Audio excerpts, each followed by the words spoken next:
Welcome back to Diablo Golden Ticket. In our last video, Sister Morena of the Sightless Eye and Jazreth of the Vigeri Mage Clan cleaned up the demon-tainted water supply of the town of Tristram, while Prince Aidan of Khanduras at last faced down the cleaver-wielding demon that had slaughtered so many of his late father's innocent subjects. While Prince Aidan did not find his abducted younger brother Albrecht down there, he did find another stairway leading yet further down. So join me for another half hour if you would, and let's find out just how much worse things can get. So Ogden, owner of the Rising Sun Tavern, has told Aidan the grim details of his father's death, beginning with the reason why it was necessary. Some months ago, Prince Albrecht was kidnapped. The king went into a rage and scoured the village for his missing child. With each passing day, Leoric seemed to slip deeper into madness. He sought to blame innocent townsfolk for the boy's disappearance and had them brutally executed. Less than half of us survived his insanity. Ogden talks about Leoric's madness as though it was caused by Albrecht's abduction, but let's keep in mind that when Albrecht was taken, Aidan here was already off in Westmarch because his father had sent him to fight in a random-ass war. Once Aidan is finished killing Gutshank here and his buddies, Ogden will tell us more about Leoric's death. But I'm not done talking about that war, trust me. The king's knights and priests tried to placate him, but he turned against them and, sadly, they were forced to kill him. With his dying breath, the king called down a terrible curse upon his former followers. He vowed that they would serve him in darkness forever. Okay, so that sounds bad, but at the time it seemed just like deranged rambling and not what you'd call actionable information. King Leoric had been deeply beloved by the people up to this point, and this in and of itself tells you what an extraordinary man he must have been. Because, Okay. You saw that zombie, right? The one that said Black Death when you hover over it?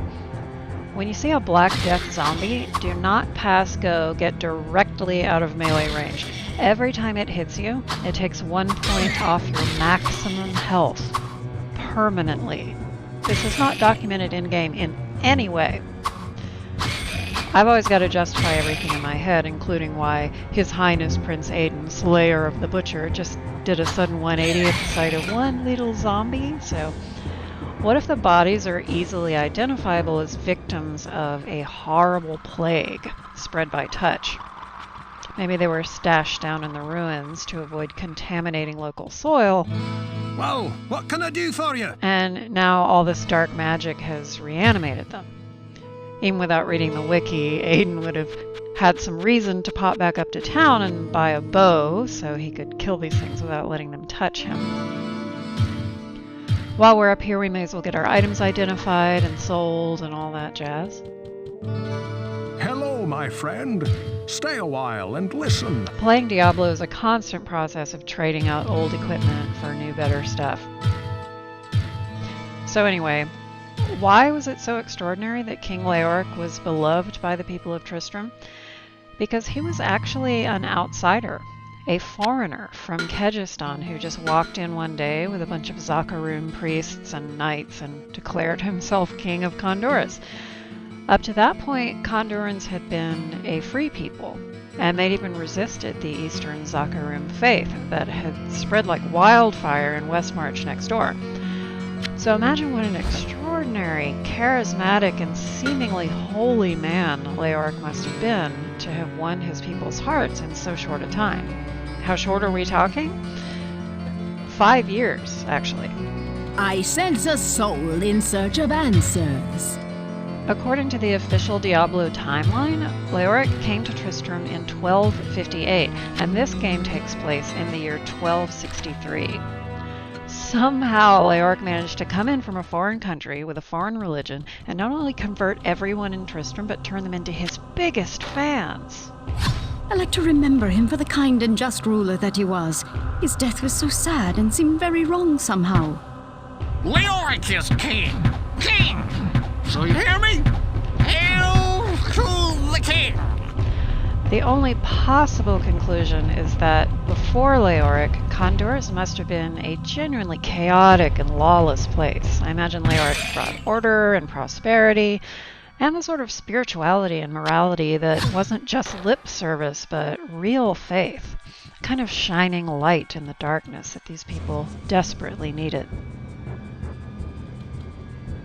The one thing we know for sure about his rule was that he took the surface ruins of an old disused monastery and made them into a Zakarum cathedral, a place of worship that the town of Tristram has already become accustomed to using. Of course, none of them knew just what exactly the ruins underneath it contained or what they had once been used for. Given how the people felt about Leoric and all he'd done to turn Khanduras around in such a short time, they couldn't just toss his body in a ditch somewhere, even though he'd uttered a really alarming curse with his dying breath. He deserved a proper tomb, they thought, and I suppose someone at least knew that there were some kind of ruins under the cathedral, because they chose to give him a really splendid burial 3 floors down. This is where things take an even darker twist than I thought possible. Our former king has risen from his eternal sleep and now commands a legion of undead minions within the labyrinth. His body was buried in a tomb 3 levels beneath the cathedral. Please, good master, put his soul at ease by destroying his now cursed form. Will do. We're level 7 now. It's time to start increasing our dexterity. We've been working on strength and vitality for the last 6 levels, so max health is 102, and our strength is great, but that doesn't help if he's just whooshing the butcher's cleaver over everybody's heads.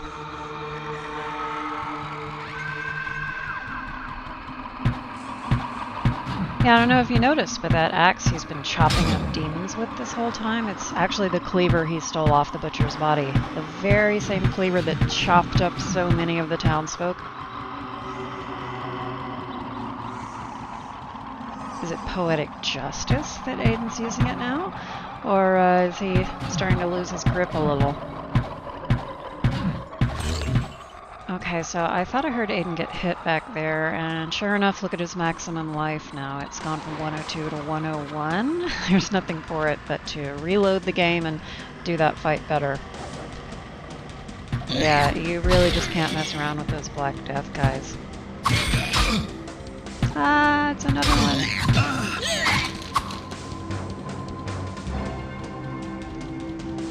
Even though it takes him forever to kill with a bow, because he's no Morena, you absolutely cannot let those guys get near you.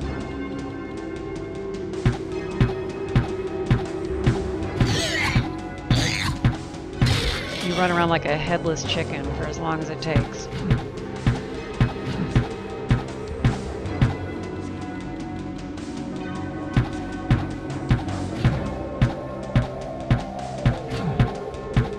Ugh. Are you kidding me with this?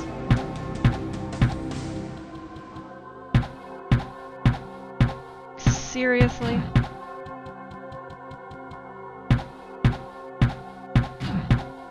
Blah.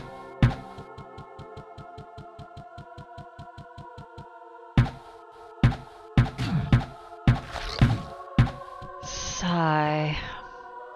But, so yeah, put yourself in Aidan's shoes for a moment, if you would.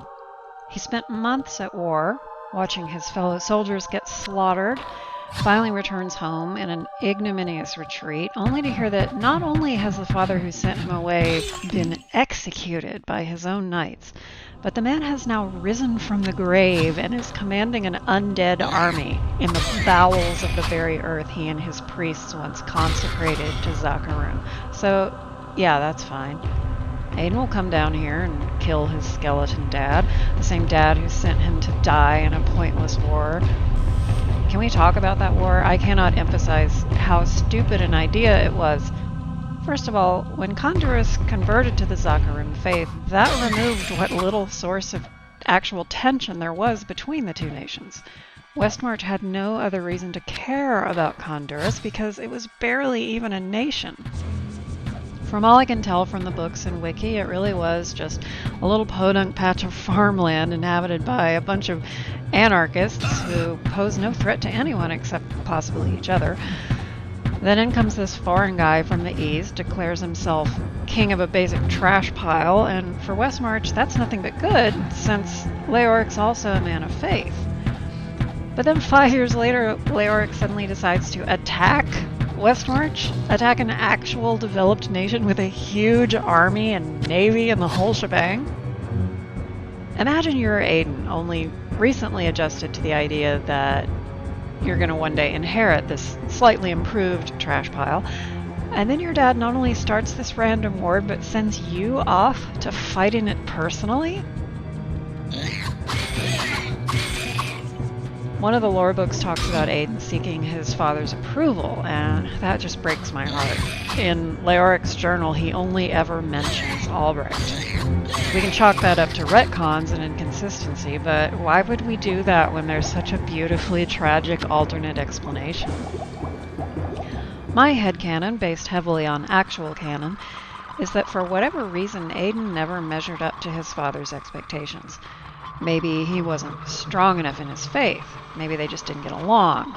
Nevertheless, Aidan was so desperate to impress his father that even when he saw the old man was clearly losing his mind, he still went off to fight in a suicidal war on his orders.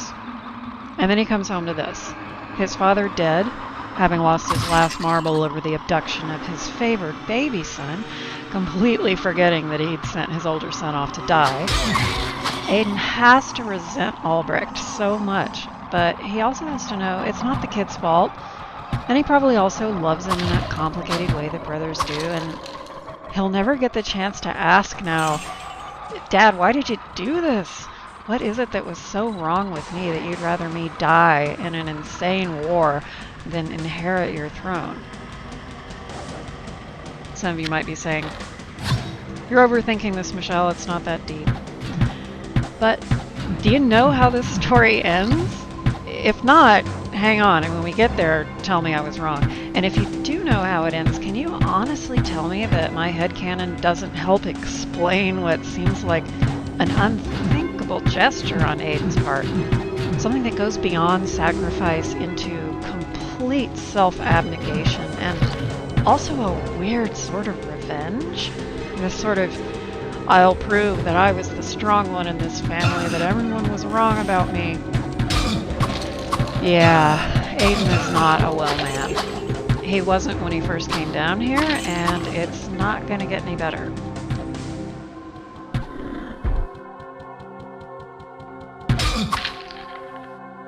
But he is, however, now level 8.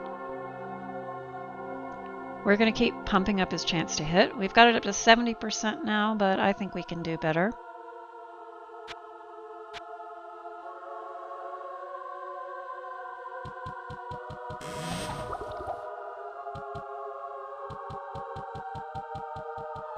There's another little shrine in here.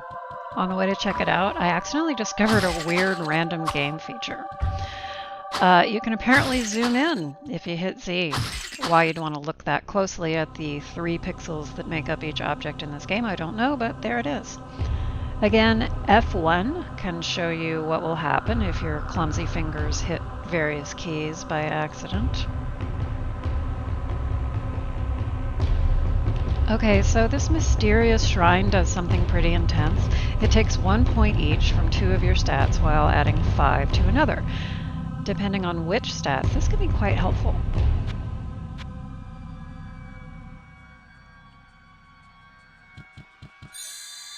So I got 5 in Dexterity, which is exactly what I'm trying to build. Just got bumped up to 72% chance to hit. I lost Magic, which I'm never going to be using, and I did lose 1 point of Strength, but you know what? I think this is nearly as good an arrangement as I could have hoped for, so I'm leaving it. If you reload and do it again, the same stats get affected. So while it's random, it is set when the level gets created. Okay, let's pop up back to town again. I think Aidan needs some exposure to human beings for a bit. And we are due to hear a bit of gossip. His first stop is always to visit the healer and get patched up. Ah, Pepin. I count him as a true friend. Perhaps the closest I have here. What ails you, my friend? He is a bit addled at times, but never a more caring or considerate soul has existed. Aidan trusted Pepin enough to talk to him about his father at least a little. I did what I could to ease his madness, but in the end, it overcame him. A black curse has hung over this kingdom from that day forward. But perhaps, if you were to free his spirit from his earthly prison, the curse would be lifted. I sense a soul in search of answers. The higher you place your faith in one man, the farther it has to fall. Farnham has lost his soul, but not to any demon. It was lost when he saw his fellow townspeople betrayed by the Archbishop Lazarus. He has knowledge to be gleaned, but you must separate fact from fantasy.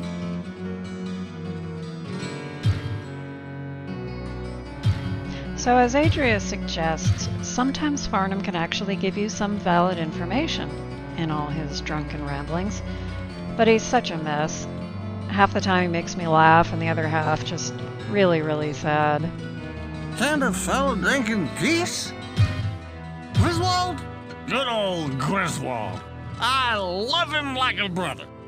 We fought together, you know, back when we... Lazarus!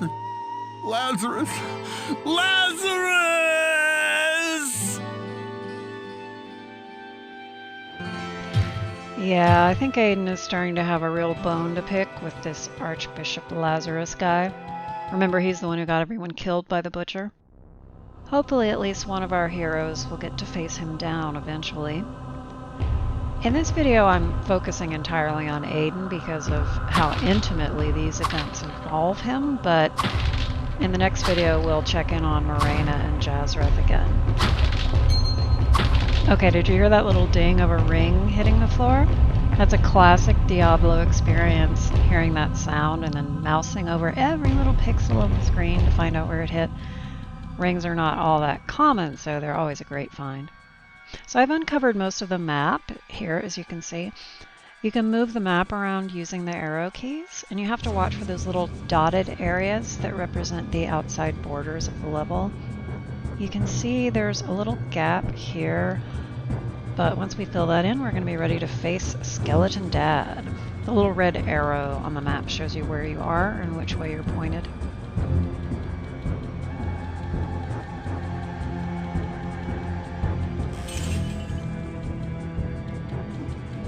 So here it is, the tomb of King Leoric. The warmth of life has entered my tomb. Prepare yourself, mortal, to serve my master for eternity. His master? This is the first Aidan's hearing of such a thing. By the way, you may recognize that voice as Chris Metzen, perhaps best known as the voice of Thrall in the Warcraft games. Before Aidan can face his father, though, he's going to have to face quite a few of the knights that once served him and are now cursed to do his bidding in undeath. I made many of the weapons and most of the armor that King Leoric used to outfit his knights. Oh, I even crafted a huge two-handed sword of the finest mithril for him, as well as a field crown to match. Oh, still can't believe how he died. But it must have been some sinister force that drove him insane! I imagine Aidan's thinking about that now, actually. His father's mention of a master has got him wondering, what if this evil doesn't begin and end with his father? If his father was corrupted by something greater, then putting an end to him won't end this curse. The tragic fall of Leoric was a harsh blow to this land.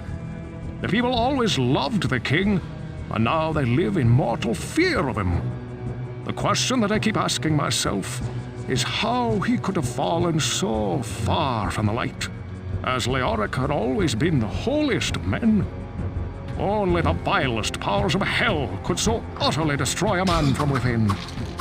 Cain mentions the powers of hell, which are written about pretty explicitly in the scriptures of the Order of Zakarum, the faith that Aidan was raised in. They're very big on the light and fighting evil. Do you see this lever over here? There are 2 levers you need to find in these side rooms to open up the second lobby where King Leoric's tomb is found. Right now it's closed off. Anyway, so the tenets of Zakarum are more or less that all humans of every race and background contain the light within us, and that it's our job to embrace the light and humble ourselves to it. Those of the faith are commanded to resist and fight evil wherever it can be found. Like many religions, the Order of Zakarum began as a force for inspiration and moral guidance, but as it spread, human nature did its thing, and the faith became more concerned with wielding power. Eventually, its ranks became infiltrated by true evil. We'll get into that more in later games, and when we do, you'll get the whole picture about what happened here with Archbishop Lazarus. But one interesting side note that relates to our current story, the Zakarum scriptures explicitly blame the Vigerai mage clan, Jazreth's clan, for bringing the attention of hell to this world. So there's likely some tension between Aidan and Jazreth. There's the second lever. The second lobby is now open.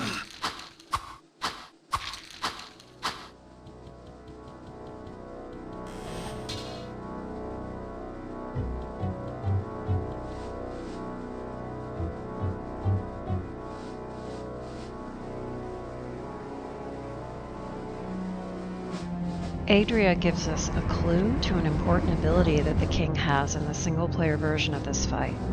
He holds the power to raise yet more warriors for an ever-growing army of the undead.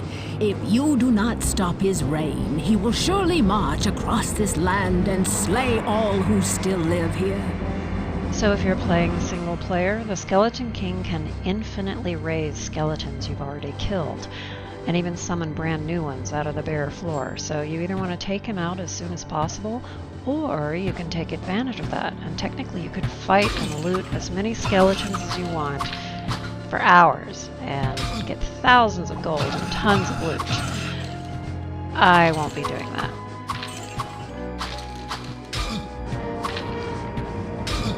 Aidan's father gets the first hit in, gets him in the back, no less. But then Aidan turns around with that demonic cleaver and just hacks and hacks and hacks at his father's bones. Rest well, Leoric. I'll find your son. The irony of that line coming from Aidan. From any other hero, it sounds very noble, like it's meant to, but from Aidan, given context, it sounds like in that moment he's saying, "Hey, Leoric, you've only got one son, and it isn't me." This is the second crucifix that we've come across. If you destroy them all, you open up an extra room with some nice goodies in it. We are level 9. Let's give Aidan back his lost strength point, plus a vitality. And then we'll carry on with dexterity.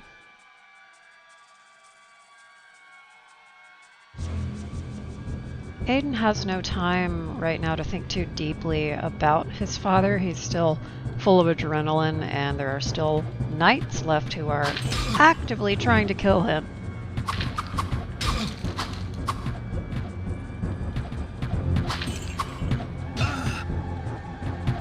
There is a third crucifix we just destroyed.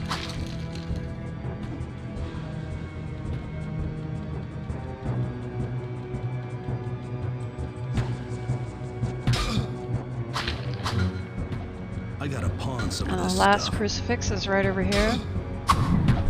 Did you hear something opening? Here's that room that opened. And now there are more skeletons pouring out.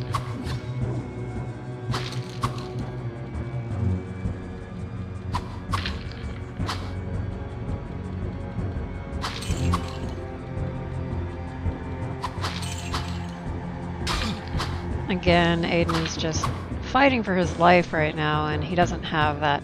He doesn't have the nice, quiet moment to contemplate that he had after the butcher fell. And honestly, it's better if he doesn't think.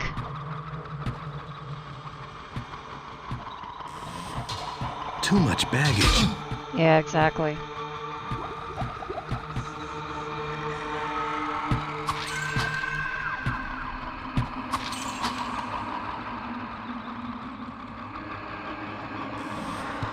Okay, but I gotta pawn some of this stuff. yeah, seriously, Aiden's inventory is stuffed absolutely full, and now that we've killed everything that was an immediate threat, we're just going to take a quick portal back to town and hop right back here to keep cleaning up this tomb. I mean, this place is absolutely loaded with gold and treasure, and it's not like it can be desecrated any worse than it was before Aiden got here. He might as well get something out of this nightmare.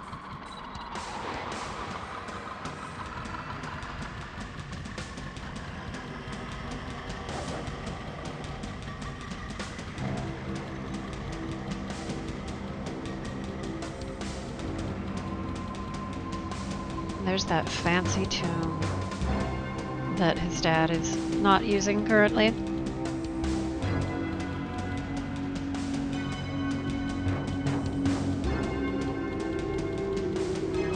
There is one room we missed. And of course it's crammed with skeletons. But Aiden's got a good choke point, and he can continue to hack and slash out his feelings. How dare you, Dad?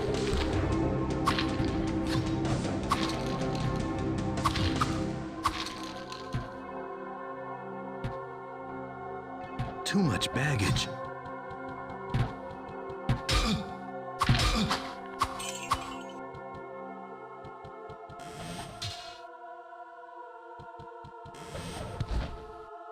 Too much baggage. I gotta pawn some of this stuff. And once again, we're going to need to make use of a town portal scroll.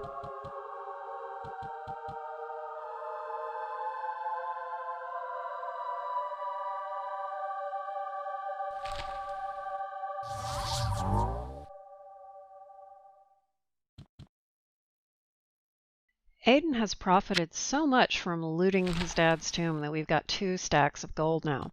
To save space, I'm going to take advantage of what I call the Bank of Cain. I just leave my excess gold piles next to the fountain so I can access them easily when I want to buy things from Griswold.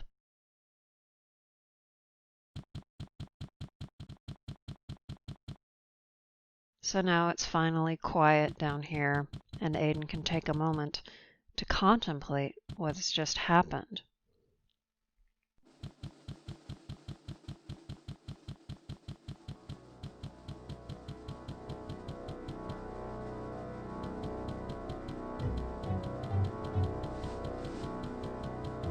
There lie his father's remains, and his crown. What I love is how the obvious player action here takes on so much meaning when you're playing as Aiden.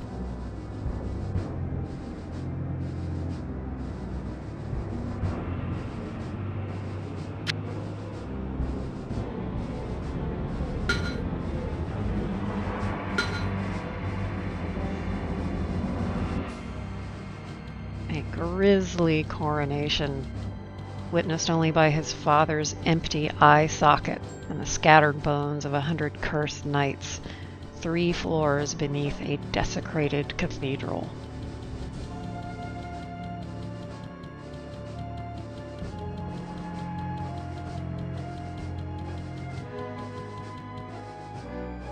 Hail to the king. See you next time, friends.